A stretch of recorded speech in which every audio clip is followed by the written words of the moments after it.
Napapansin mo ba na lagi ka na lang sumasang-ayon kahit ayaw mo talaga? Para bang laging mababa ang social need bar mo dahil dito. Iyan ang pagiging pasibo.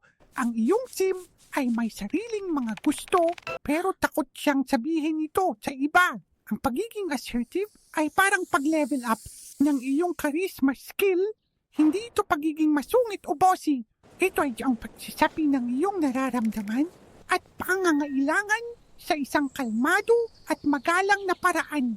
Subukan natin ang I statement technique. Sa halip na sabihin, huwag mo akong utusan, sabihin mo, nararamdaman kong napapagod ako kapag sunod-sunod ang pinapagawa. Pwede bang magpahinga muna ako?